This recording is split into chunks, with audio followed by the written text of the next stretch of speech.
India TV YouTube channel को subscribe करें और बेल आइकन दबाएं। और राजेश टोपे के बयान पर महाराष्ट्र के पूर्व सीएम देवेंद्र फडणवीस ने कड़ा ऐतराज जताया। उन्होंने इसे बेहद असंवेदनशील बयान बताया। फडणवीस ने महाराष्ट्र के अस्पतालों में अग्निकांड पर उद्धव सरकार पर बड़ा हमला बोला। उन्होंने कहा कि ठाकरे सरकार फायर सेफ्टी की सिर्फ बात करती है, जमीन पर इसका कोई काम हो ही नहीं रहा। देखिए, बहुत ही असंवेदनशील इस प्रकार का बयान है कि किस मानसिकता से उन्होंने दिया है मैं तो समझ नहीं पा रहा हूं, परंतु ऐसे समय ऐसा बयान देना ये बिल्कुल असंवेदनशीलता का परिचायक है। पिछले 6 महीने में 5वीं घटना है। भंडारा में घटना हुई, ईशान्य मुंबई में घटना हुई, नासिक में घटना हुई, नागपुर में घटना हुई और अब विरार में भी उसी प्रकार की घटना यहाँ पर घटी है। और हर दुर्घटना के बाद, हर अग्निकांड के बाद हम ये कहते हैं कि इसकी जांच करेंगे, जांच तो करनी पड़ेगी, लेकिन फायर सेफ्टी ऑडिट की बात लगातार मुख्यमंत्री जी कहते हैं वो हो नहीं पा रहा है। अभी कोविड हॉस्पिटल्स के ऊपर बहुत प्रेशर है। ऐसे समय सरकार ने एक यंत्रणा तैयार करनी चाहिए और उस यंत्रणा के माध्यम से सरकार ने इसका फायर सेफ्टी ऑडिट करना चाहिए।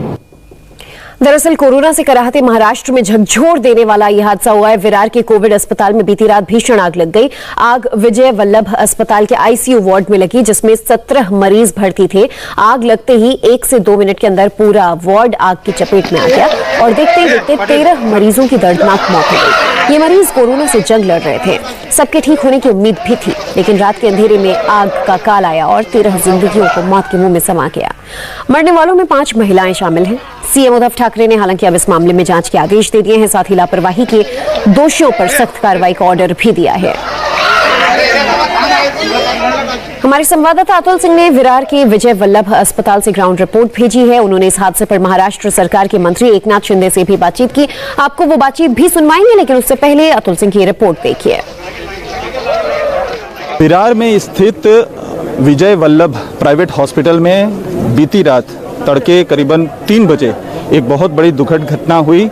आईसीयू में आग अचानक लग जाने की वजह से करीबन 13 मरीजों की दुखद मौत हो गई। हम इस समय उसी स्पॉट पर मौजूद हैं। यही वो विजय वल्लभ हॉस्पिटल है, प्राइवेट हॉस्पिटल है। बताया जा रहा है कि इस हॉस्पिटल में टोटल 70 मरीज एडमिट हैं। सेकेंड फ्लोर पर आईसीयू में गुरुवार की रात करीबन 3 बजे एसी में अचानक से धमाका हुआ, जिसके बाद ज़ोरदार आग पकड़ ली। धमाके की आवाज़ सुनकर जो नर्सिंग स्टाफ वहाँ पर उस समय आईसीयू में मौजूद थे, उसमें से 4 मरीज़ तुरंत बाहर आ गए, लेकिन बाकी लोग जो है को मौका नहीं मिला बाहर निकलने का और उस आग की वजह से पूरा जो आईसीयू है वो चपेट में आ गया और उसमें 13 लोगों की दुखद मौत हो गई। बाकी जो मरीज़ हैं उन सभी को यहाँ से अभी शिफ्ट कर दिया गया है, क्योंकि ये कोविड हॉस्पिटल था तो यहाँ से जो भी मरीज़ हैं उन्हें पास के अस्पताल के अलावा दहिसर के कोविड सेंटर में शिफ्ट किया गया है।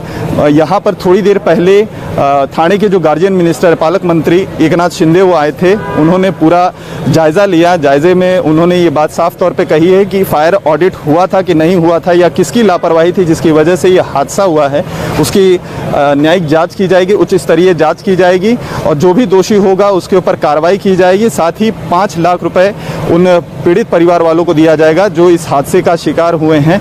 तो वहीं एक के बाद एक जो हॉस्पिटल्स हैं वहाँ पर जो हादसे हो रहे हैं, चाहे आग लगने की घटना हो, चाहे किसी तरीके का जो दूसरे हादसे हों और उसकी वजह से जो मरीजों की मौत हो रही है, उसको लेकर भी मुंबई के जो दूसरे कई सारे हॉस्पिटल हैं उन पर कई सारे सवाल खड़े हो रहे हैं। अस्पताल में इस दर्दनाक हादसे के बाद महाराष्ट्र सरकार के मंत्री एकनाथ शिंदे मौके पर पहुंचे और पूरे हालात का जायजा लिया। शिंदे ने कहा घटना बहुत दुखद है, अब प्राथमिकता है घायल मरीजों की जान बचाना। उन्होंने दोषियों के खिलाफ सख्त कार्रवाई की बात भी कही। सर, मुख्यमंत्री की तरफ से आपसे कोई बातचीत इस घटना स्थल पर आने के बाद हुई है? अभी मैंने मुख्यमंत्री जी से बात की है फ़ोन पर, उनको पूरी तरह इसकी जानकारी दी है और उन्होंने सभी विभाग को सूचना आदेश दिए हैं। जो मृतक है उनके परिवार को भी सरकार की तरफ से जो 5 लाख रुपए की जो मदद है, सहयोग है, इससे तो बड़ी वो तो जिम्मेदारी है सरकार की, लेकिन जो भी है देने का, सहयोग करने का वो काम सरकार करेगी।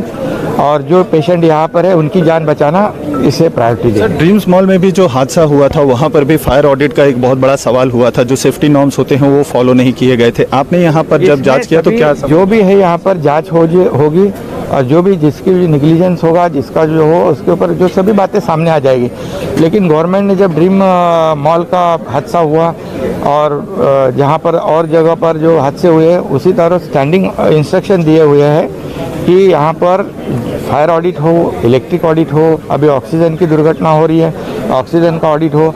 अभी मुख्यमंत्री जी से मेरी बात हुई, जब भी उन्होंने भी कहा है कि जैसे डॉक्टर ट्रीटमेंट करते हैं वो जैसे टीम है वो सिस्टम है, वैसी टीम सिस्टम जो है ये सब बाकी चीज़ों के लिए भी अस्पताल में रखने की आवश्यकता है, वैसी भी सूचना मुख्यमंत्री जी ने दी है। सर, 4 फ्लोर की ये पूरी हॉस्पिटल बिल्डिंग है, सेकंड फ्लोर पे अचानक से आग लगी, बाकी की जो 3 फ्लोर्स है वहाँ का क्या स्टेटस है उसके बारे में? वहाँ पर भी मैं गया था, मेरे साथ विधायक भी थे और वहाँ भी देखा पेशेंट से, मैं वहाँ पर उनसे भी बातचीत की है, उनको भी तुरंत शिफ्ट करने का काम हो रहा है यहाँ पर।